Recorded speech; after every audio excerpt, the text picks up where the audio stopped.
ثنا کی شادی کو ابھی پورا سال بھی نہیں گزرا تھا کہ ماں اور بہن نے دبی زبان میں کہنا شروع کر دیا کہ کامران کی دوسری شادی کر دی جائے، کیونکہ ثنا سے تو اولاد کا کوئی امکان نہیں ہے۔ اصل میں ثنا کامران کی پسند کی شادی تھی۔ شروع میں تو کامران کے گھر والوں کو اعتراض تھا، ماں اور بہن نے تو کافی برا منایا کہ یہ ہمارا حق ہے، لڑکی ہم ڈھونڈیں گے۔ لیکن کامران کیونکہ گھر کا بڑا تھا، اس کا بزنس بھی اچھا چل رہا تھا اور خود سر تو وہ شروع سے تھا، تو ماں بہن کو ڈر لگا کہیں وہ الگ ہونے کی دھمکی نہ دے دے یا کوئی اور غلط فیصلہ نہ کرے۔ بہرحال خوب دھوم دھام سے شادی ہو گئی اور ثنا شادی کر کے کامران ولا آ گئی۔ شروع کے مہینے تو ویسے بھی معلوم نہیں ہوتے، دن عید اور رات شب برات، ہنی مون اور دعوتوں میں وقت گزر گیا۔ لیکن جب شادی کے 6 مہینے بعد بھی کوئی خوشخبری نہیں ملی تو ماں کو تشویش ہوئی، کیونکہ مائیں تو بیٹے کی شادی کے پہلے دن سے ہی دادی بننے کے خواب دیکھ رہی ہوتی ہیں۔ یہی ثنا کامران کے ساتھ ہوا۔ خاندان کی ہر عورت، ملنے والیاں، رشتہ دار، سب کا ایک ہی سوال کہ خوشخبری کب آئے گی۔ ایک دن ثنا کی ساس اس کو لے کر ایک ڈاکٹرنی کے پاس گئیں۔ انہوں نے کہا کہ ڈاکٹر صاحبہ مجھے تو دادی بننے کی جلدی ہے، آپ اس کا معائنہ کر لیں۔ ڈاکٹر صاحبہ نے کچھ سوال کیے اور ثنا کو کچھ لیب ٹیسٹ اور الٹرا ساؤنڈ لکھ کر دیے کہ ٹھیک ہے، آپ یہ ٹیسٹ کروا لیں، پھر علاج شروع کریں گے۔ اگلے 25 دن میں یہ ٹیسٹ ہو گئے۔ ٹیسٹ ٹھیک تھے۔ ڈاکٹر صاحبہ نے کہا کہ آپ کی بہو تو ٹھیک ہے، لیکن اب آپ کو ان کے شوہر کا ایک ٹیسٹ کروانا ہوگا، میں لکھ دیتی ہوں یا ان کو میرے پاس بھیج دیں۔ یہ سنتے ہی کامران کی ماں کا منہ لٹک گیا۔ وہ کہنے لگیں کہ میرا بیٹا تو بالکل ٹھیک ہے، صرف کاروبار کی وجہ سے مصروف رہتا ہے، اس لیے وہ بہو کے ساتھ نہیں آیا۔ کچھ دن کے بعد ماں کو ایک اور ڈاکٹر کا پتہ چلا، وہ بہو کو لے کر وہاں چلی گئیں۔ وہاں سے بھی یہی جواب ملا کہ آپ اپنے بیٹے کا ٹیسٹ کروا لیں، پھر بات کرتے ہیں۔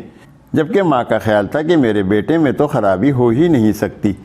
ہمارے جیسے معاشروں میں بیٹوں کا ٹیسٹ بہت برا مانا جاتا ہے کہ مرد میں تو کوئی خرابی ہو ہی نہیں سکتی، اور یہ بات ہر ماں کے ذہن میں بھی ہوتی ہے کہ مرد تو بانج نہیں ہو سکتا اور عورت تختہ مشق بنتی رہتی ہے، اور جس کے لیے جادو ٹونے، مزاروں پر چادریں اور منتیں ماننا شروع ہو جاتے ہیں، جس کی وجہ سے وقت اور پیسہ دونوں ضائع ہوتا ہے۔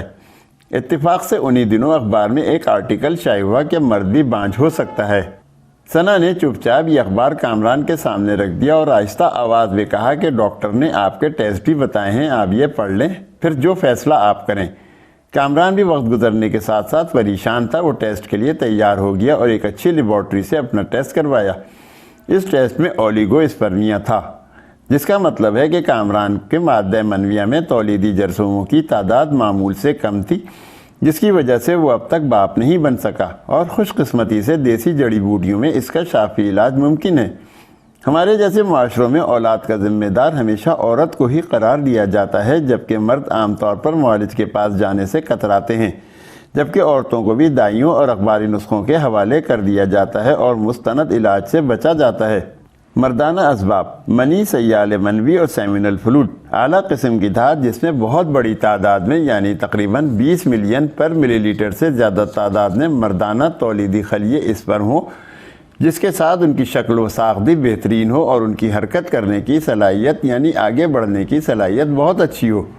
اگر کسی مرد کے اسپرم یعنی تولیدی خلیے میں آگے بڑھنے کی صلاحیت نہ ہو یا اس کی شکل غیر طبعی یا خلاف معمول ہو تو ایسا اسپرم عورت کے انڈے تک پہنچنے اور اس کو فرٹیلائز کرنے کی صلاحیت نہیں رکھتا۔ یہ بات یاد رہے کہ وہ اسپرم جس کا سر اوول یا ابیضوی شکل کا ہو وہی فرٹیلائز کرنے کی صلاحیت رکھتا ہے۔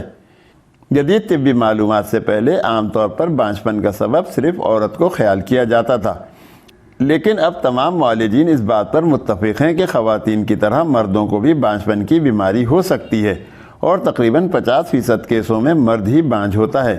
ہمارے معاشرتی رواج جو کہ مردوں کا معاشرہ ہے، اکثر مرد اور ان کے والدین بھی اس بات پر یقین نہیں کرتے کہ مرد میں کوئی خرابی یا مسئلہ ہے، اور وہ اپنا طبی معائنہ اور ڈاکٹر کے پاس جانے سے انکار کر دیتے ہیں۔ بروقت اور صحیح علاج ہی آپ کو آپ کے مقصد میں کامیابی عطا کر سکتا ہے۔